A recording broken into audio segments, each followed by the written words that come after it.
c'est l'heure du conteur. Oui, c'est l'heure du conteur.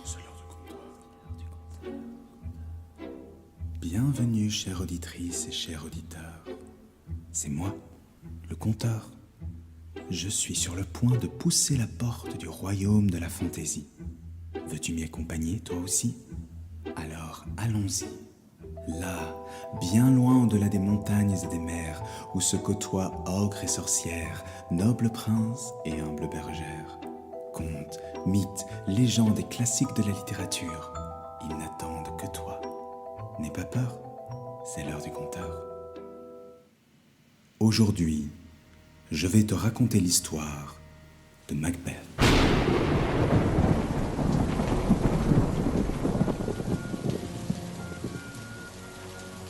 Par une nuit sombre et lugubre, la pluie s'abattait sur la lande écossaise et à travers le tonnerre grondant et les éclairs fulgurants retentit un cri surnaturel. Quand serons-nous à nouveau réunis? Dans le tonnerre, les éclairs ou sous la pluie? Quand finira le torribri? Répondait une voix. Quand le combat sera gagné et perdu? Où cela? Sur la lande déserte. Là pour rencontrer Macbeth.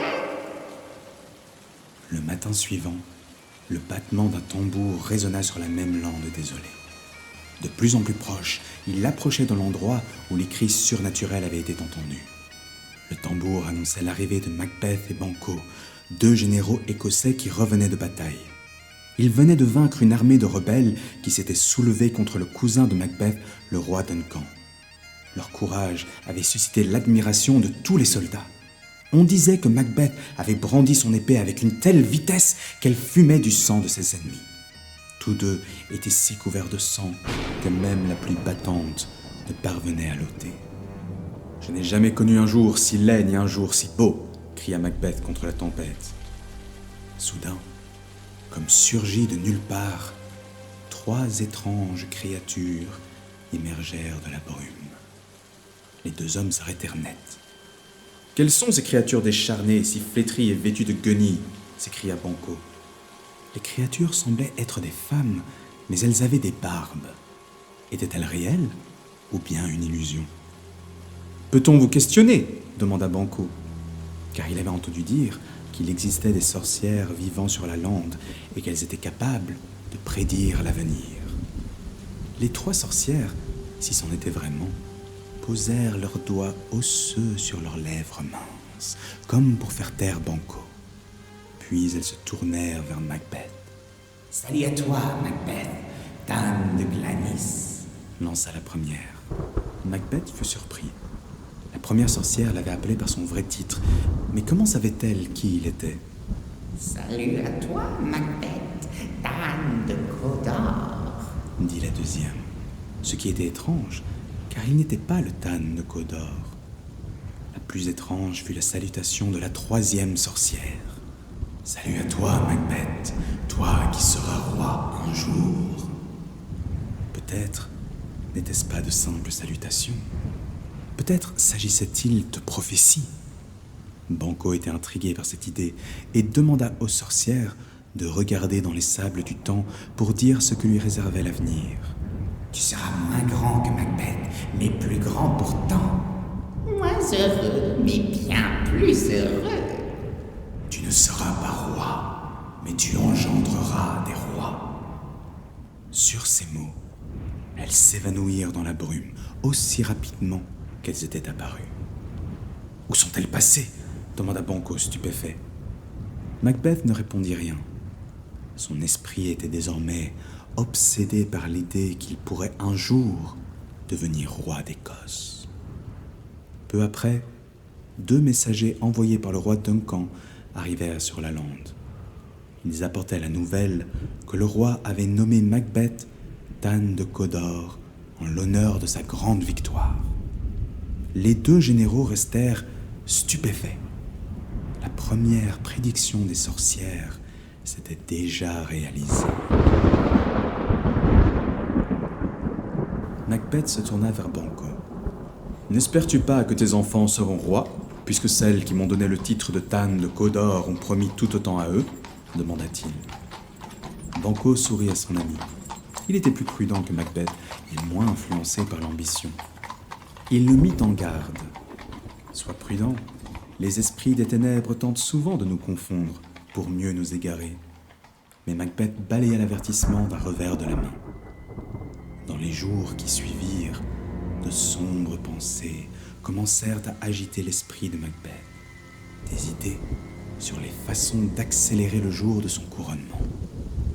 Quand Banquo et Macbeth arrivèrent enfin au palais, le roi Duncan n'aurait pu les accueillir avec plus de chaleur ni plus de reconnaissance pour leur bravoure. « Oh, mon plus digne cousin, sois le bienvenu ici !» s'écria-t-il. « Quant à toi, noble Banquo, qui mérite tout autant, laisse-moi t'ouvrir les bras et te tenir contre mon corps. » Un tel accueil du roi aurait radouci le cœur de l'homme le plus dur, mais pas celui de Macbeth. Car peu après, le roi Duncan nomma son fils Malcolm héritier du trône d'Écosse. C'était là l'honneur que Macbeth espérait recevoir. « Étoiles, cachez vos feux », murmura Macbeth pour lui-même. « Que la lumière ne voie pas mes sombres et profondes envies. » Le roi Duncan annonça ensuite qu'il allait rendre visite au château de Macbeth. Une fois de plus, ce dernier aurait dû se réjouir de cet honneur, mais il ne pensait qu'à une seule chose. Malcolm se trouvait désormais sur son chemin vers la gloire. Macbeth était impatient de raconter à sa femme tout ce qui s'était passé. Alors, il lui envoya une lettre. L'excitation de son épouse grandit à mesure qu'elle la lisait, car elle était encore plus avide de pouvoir que Macbeth lui-même. Elle pouvait déjà voir la couronne d'Écosse ceindre la tête de son mari. Or, si Macbeth était ambitieux, il avait encore un sens de l'honneur. Lady Macbeth, quant à elle, était sans scrupules et ne respectait que le pouvoir et l'ambition. Elle était prête à éliminer quiconque se mettrait en travers du chemin de son mari. Quand Macbeth arriva enfin à son château, Lady Macbeth complotait déjà la mort du roi Duncan. Quand elle le salua, elle vit que ses pensées s'étaient elles aussi tournées vers le meurtre, seulement elle s'inquiétait de son manque de ruse. « Ton visage, Montane, est comme un livre où l'on peut lire des propos sibyllins, » le prévint-elle. « Sois comme la fleur innocente, mais sois le serpent caché dessous. » Leur conversation fut interrompue par l'arrivée du roi Duncan et de ses deux fils, le prince Malcolm et le prince Donalbain. Le roi fut ravi par l'accueil de Lady Macbeth, qui se montra charmante et accueillante et veilla à lui témoigner les plus grands égards.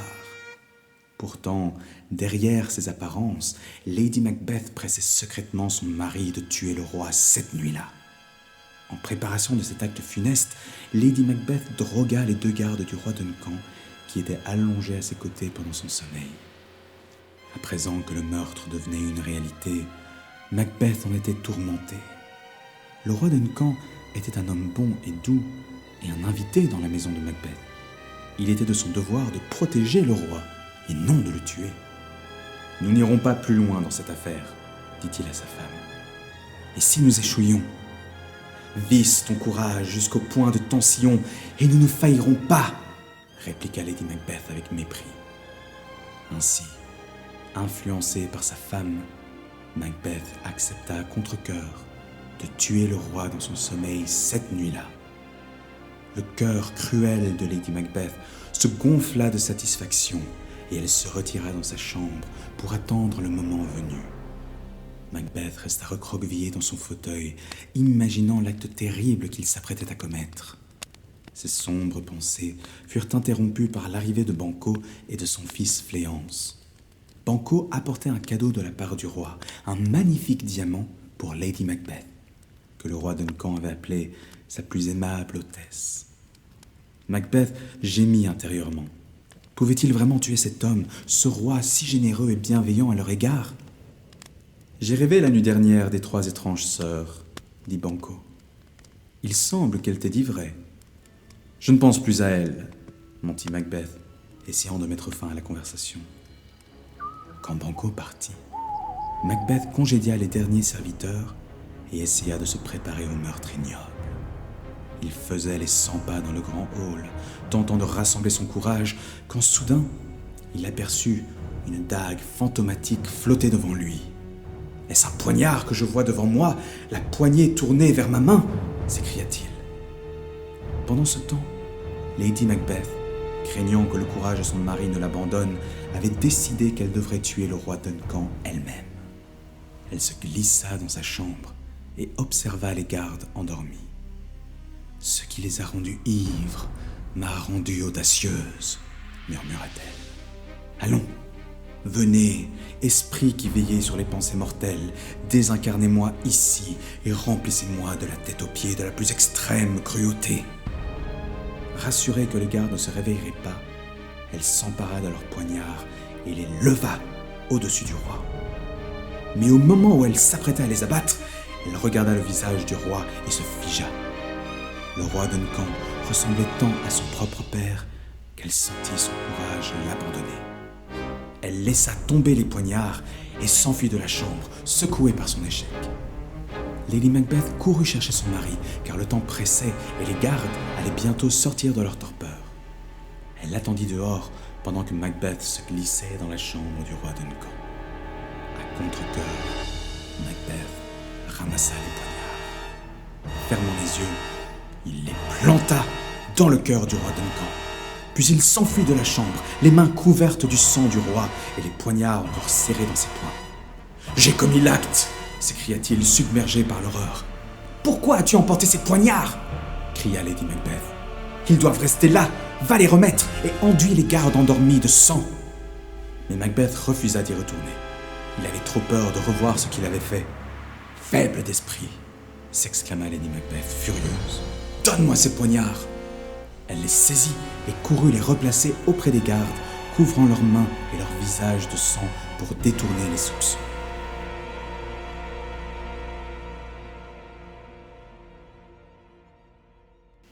Au petit matin, lorsque le corps du roi Duncan fut découvert, tout le château retentit de cris. « Meurtre et trahison !» Macbeth, rongé par la culpabilité, se sentit observé par tous. Terrifié à l'idée d'être démasqué et prétextant la vengeance, il tua les deux gardes avant qu'ils ne puissent être interrogés et prouver leur innocence. Malgré la profonde tristesse qu'il affichait ostensiblement, beaucoup soupçonnaient que Macbeth, aidé par sa femme, avait tué le roi.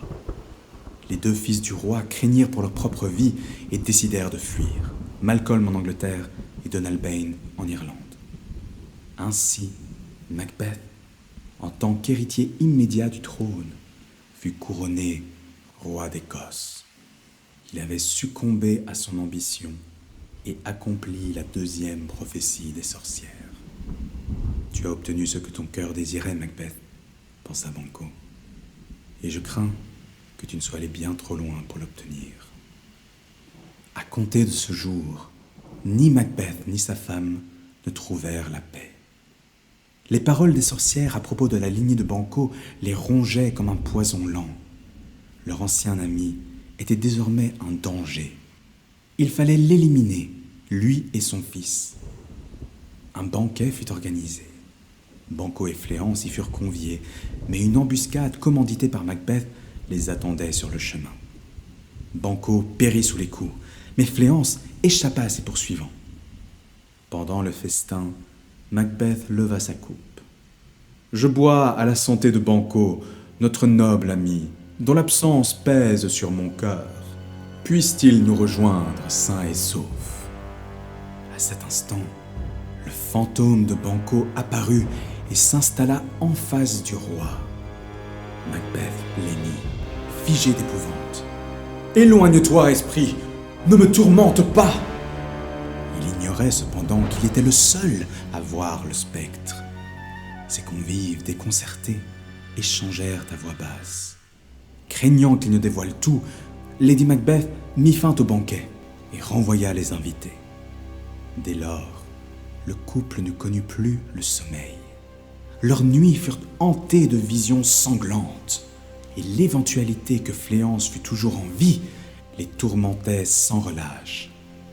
Macbeth décida d'aller trouver les sorcières pour leur demander ce que l'avenir lui réservait. À la nuit tombée, il monta son cheval et partit à travers la lande sous un ciel orageux. Il les trouva dans une caverne battue par la mer. Les sorcières, penchées sur un chaudron fumant, concoctaient un étrange breuvage. Tournons le chaudron enchanté. J'y jette le crapaud de venin gonflé. Le serpent écrasé. Du chien, la langue arrachée. L'aile de l'hibou et la dent de loup. Oh, mes sœurs, par le picotement de mes pouces, un être maléfique est à nos trousses. Macbeth s'approcha d'elle. « Que mijotez-vous là, sorcière ?»« Un potage d'enfer, » répondit l'une. Ah, quelle que soit la façon dont vous devinez les mystères, je vous en conjure, répondez-moi. Déchaînez les vents et jetez-les sur les églises, lâchez les vagues pour noyer ceux qui naviguent, couchez le blé vert, déracinez les arbres, mais répondez à ce que je vous demande. Veux-tu entendre les réponses de notre bouche ou de celles de nos maîtres? Où sont-ils? Je veux les voir. Alors, les sorcières invoquèrent les esprits. 3 figures apparurent. Le premier prit la forme d'une tête casquée. « Macbeth, Macbeth, prends garde à Macduff, Dan de Fife. » Le deuxième, un enfant couvert de sang, déclara « Macbeth, Macbeth, sois farouche et sans pitié. Méprise le pouvoir humain, car aucun homme né d'une femme ne pourra te nuire. » Le troisième esprit surgit, couronné, un arbre à la main. « Sois fier, sois sûr de toi. Tu ne seras vaincu que lorsque la forêt de Birnam marchera sur ta maison. » Macbeth se sentit rassuré. Quel présage réconfortant. Qui donc pourrait faire marcher une forêt? Mais il exigea encore une réponse.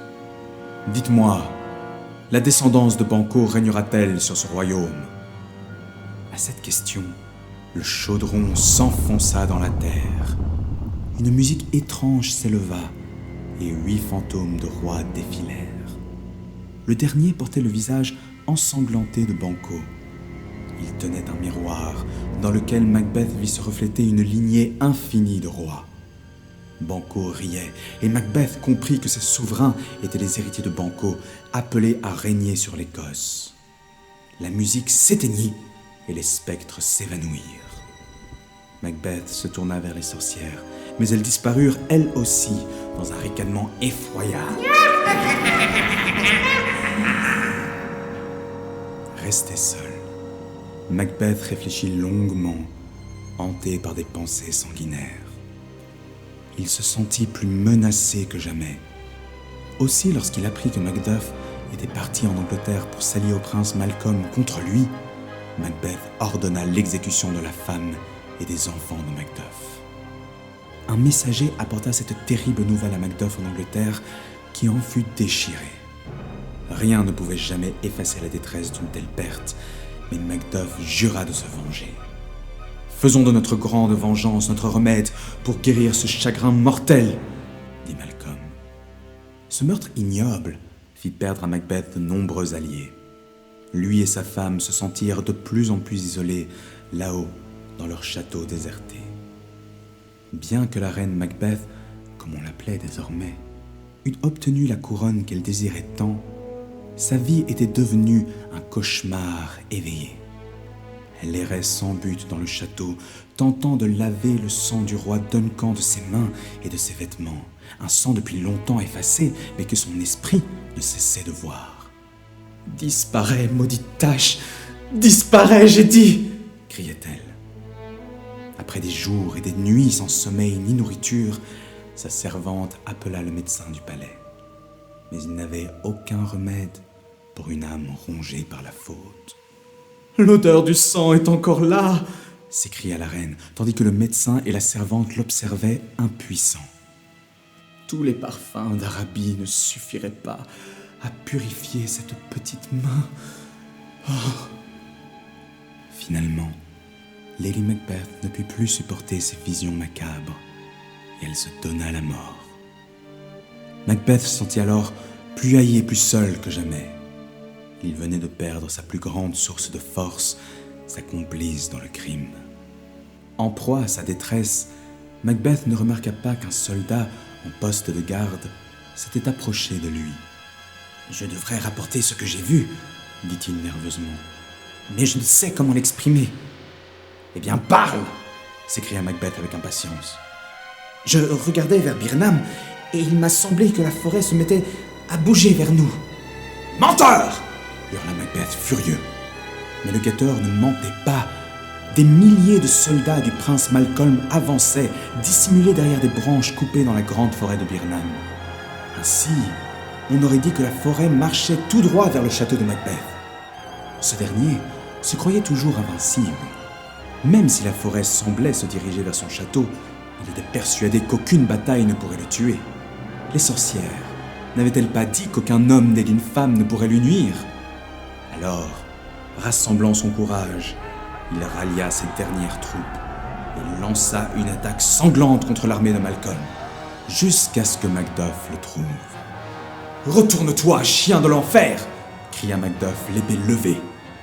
Macbeth se retourna, et tandis que leurs épées s'entrechoquaient, il lança « Tu ne peux me tuer, je suis invincible, car aucun homme né d'une femme ne peut me vaincre. » « Désespère de ton charme, rugit Macduff, et apprends que je fus arraché avant terme du ventre de ma mère. » Terrifié, Macbeth réalisa l'imposture des sorcières. Maudite soit-elle! Elle et leurs paroles à double sens. Mais déjà Macduff, porté par la douleur d'avoir perdu sa famille, avait frappé sans pitié. D'un coup net, il trancha la tête de Macbeth. Puis, devant la cour tout entière, il l'apporta au prince Malcolm, l'héritier légitime du trône de Duncan. « Gloire au roi, car c'est ce que tu es !» s'écria Macduff dans un élan de fierté. « Gloire au roi d'Écosse !» Ainsi prit fin le règne tyrannique de Macbeth et de son épouse ambitieuse. Toute l'Écosse se réjouit de sa mort.